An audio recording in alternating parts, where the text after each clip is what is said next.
Bitcoin is on the brink of an explosive breakout, and there's really just two main resistance levels that are holding it back from this. So what I want to do here in today's video is talk about what these two main resistance levels are, why they're significant, and then of course, what could happen to the potential price of Bitcoin if it does see a breakout from these levels. Now, if you guys are new to the Crypto 101 channel, welcome. My name is Brendan, and we make videos just like this one every single week, multiple times a week. So all that we ask is that if you like the content that we make and you want to stick around for more, consider hitting that like and subscribe button. But let's go ahead and dive on in here and talk about the first of these two major resistance levels. Now, these are going to focus heavily around the 200-day moving average and the 200-week moving average. These are typically two of the strongest of either support or resistance levels, depending on where the price of Bitcoin is currently sitting at. And because the price of Bitcoin is currently below both of these, we got two big resistance levels that we need to talk about. So let's start off with the 200-day moving average first, which is going to be this little yellow line. Now, the red/pinkish line is going to be the 50-day moving average, and then this blue line is going to be the 20-day moving average. But again, the main one that I want us to focus on over here is going to be this 200-day moving average. So what I'm going to do is I'm actually going to turn off the 20 and the 50, just so it doesn't distract us from the main purpose of this video.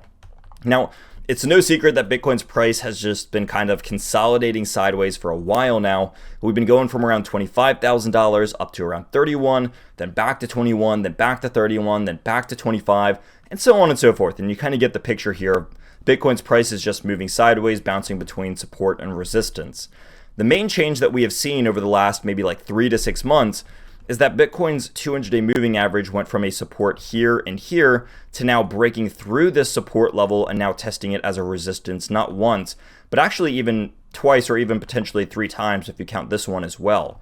So now we have an established support line that is now being used as an established resistance level, and that's something to pay attention to, because for the large duration of the bear market that we had over here, we saw that as soon as the breakdown happened over here, Bitcoin broke what was previously a support level. It broke it, retested it as a resistance, then came and retested it as a resistance again. And then for the entire duration of this bear market, we had Bitcoin kind of continuing to test this level as the overarching resistance that everyone had their eyes on. Now, I want to talk about, I guess, why this is a good thing here, because since we have already broken above this, typically this is the most fearful thing to see after a really extended bull run to the upside. And as most of us know, we're still relatively deeper in the trenches. So when we're looking at this and saying, oh my God, is this going to put us in another year-long bear market? Is this going to make the price of Bitcoin drop another 80%? I truly don't think so. And I think that what this is maybe saying, hey, we are struggling at a resistance level right now, but it doesn't have the same kind of impact or meaning in comparison to if this was to happen at the end of a parabolic market cycle. And so what this is, and what this really stands for, is saying, hey, Bitcoin still has a really strong support area of where it's currently sitting at around 25,000. And we saw that from all the touch points that it just had. So now what we have is we have this big old support that's squeezing kind of towards the upside against this 200-day moving average. Now, why do I say that it's squeezing towards the upside? Well, because support was holding the same here, and support wasn't going anywhere, it wasn't budging, but Bitcoin was able to form a higher swing high with this most recent move to the upside. So the 200-day moving average is pointed upwards instead of downwards. Also, Bitcoin is hitting higher highs instead of hitting lower lows. So it's holding the same support, it's seeing higher levels of resistance, which means that the bulls are able to push price up higher than they were previously able to do. So for that reason, I'm saying, hey, Bitcoin could very well be squeezing towards the upside over here. Yeah, maybe we chop around for a little bit, but if or when this resistance breaks, it could easily make Bitcoin rally towards the upside, like easily double digits. Like we could have one of those days where Bitcoin moves 5, 7, 10, 10+%, and it wouldn't be too crazy of a thing to see because of how big this resistance level is.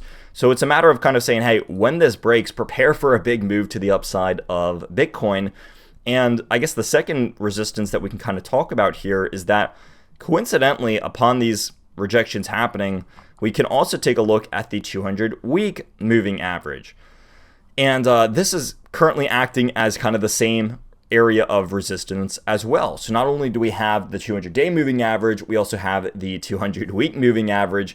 And with both of these kind of sitting at the same place, it's one of those things where it's like, hey, if Bitcoin is able to break the 200-day and the 200-week moving average, there could seriously be just this explosive move to the upside that would, honestly, it would probably liquidate a lot of shorts in the process as well. So for that reason, this is one of those areas that I'm looking at it and I'm going, hey, I'm not too, I don't want to be short here, if that makes sense.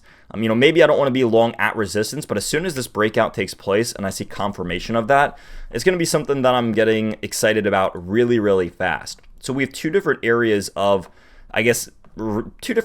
resistance that we need to be watching out for, because I think when that breakout takes place, it's going to catch some people by surprise. Maybe it's not today, maybe it's not tomorrow, but I do think that it is coming. And when we do see that inevitable breakout of the 200-day and the 200-week moving averages, again, I think we're going to see this big old move and it's going to catch a lot of people with their pants down. So that's the main thing that I wanted to kind of talk about in this video. And then secondly, we do have a second resistance level. And when this one breaks, it's going to be, again, kind of the same situation. I think that the two main resistance levels that I'm looking at for the upside of Bitcoin is this 200-day and 200-week moving average. And then secondly, this overarching, or maybe even I guess a better way to put that would be the yearly highs, which is like the overarching resistance levels of 31,000.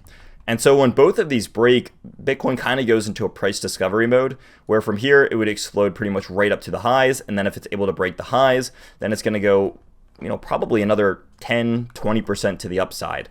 And again, I don't think that'd be anything too crazy. So maybe 10 to 20% to the upside, putting it back into the mid to high 30s wouldn't be a crazy thing to see. Because even as we zoom out over here, this is where the bulk of this previous support level is, right around that mid to high $30,000 level. So there's a lot of things to be excited about with the coming moves of Bitcoin. There's a lot to prepare for, and I hope that all of you found this just a little bit valuable, because these are some of the resistance levels that I am personally looking at, and I think that there just is a bunch of upside potential when these are to break. So hopefully all of you found this useful. Again, if you like the content that we make over here at the Crypto 101 channel, consider hitting that like and subscribe button, because we got a lot more videos coming every single week, multiple times a week. So that's going to wrap us up. Thank you all for watching, and we'll see all of you in the next video.